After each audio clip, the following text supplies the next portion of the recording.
اور اس وقت کو یاد کرو جب کافر لوگ تمہارے بارے میں چال چل رہے تھے کہ تم کو قید کر دیں یا جان سے مار دیں یا وطن سے نکال دیں،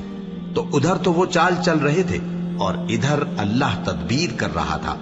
اور اللہ بہترین تدبیر کرنے والا ہے۔ اور جب ان کو ہماری آیتیں پڑھ کر سنائی جاتی ہیں تو کہتے ہیں یہ کلام ہم نے سن لیا ہے، اگر ہم چاہیں تو اسی طرح کا کلام ہم بھی کہہ دیں، اور یہ ہے ہی کیا، صرف اگلے لوگوں کی حکایتیں ہیں۔ اور جب انہوں نے کہا کہ اے اللہ، اگر یہ قرآن تیری طرف سے برحق ہے تو ہم پر آسمان سے پتھر برسا یا کوئی اور تکلیف دینے والا عذاب بھیج دے۔ اور اللہ ایسا نہ تھا کہ جب تک ہے پیغمبر تم ان میں تھے انہیں عذاب دیتا، اور نہ ایسا ہے کہ وہ تو بخشش مانگیں اور اللہ انہیں عذاب دے۔ اور اب ان کے لیے کون سی وجہ ہے کہ وہ انہیں عذاب نہ دے، جبکہ وہ مسجد حرام میں نماز پڑھنے سے روکتے ہیں، جبکہ وہ اس مسجد کے متولی بھی نہیں ہیں۔ اس کے متولی تو صرف پرہیزگار ہیں،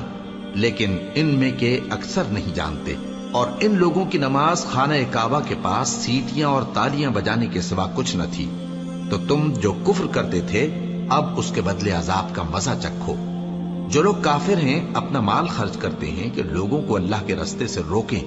سو ابھی اور خرچ کریں گے، مگر آخر وہ خرچ کرنا ان کے لیے موجب افسوس ہوگا،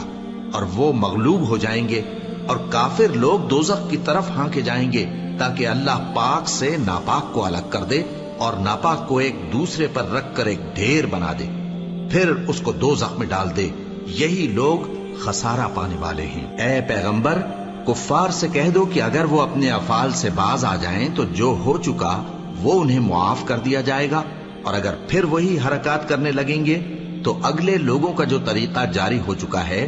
وہی ان کے حق میں بھی برتا جائے گا۔ اور ان لوگوں سے لڑتے رہو یہاں تک کہ فتنہ یعنی کفر کا فساد باقی نہ رہے، اور دین سب اللہ ہی کا ہو جائے۔ اور اگر وہ باز آ جائیں تو اللہ ان کے کاموں کو دیکھ رہا ہے، اور اگر روگردانی کریں تو جان رکھو کہ اللہ تمہارا حمایتی ہے، اور وہ خوب حمایتی اور خوب مددگار ہے۔ اللہ اکبر، اللہ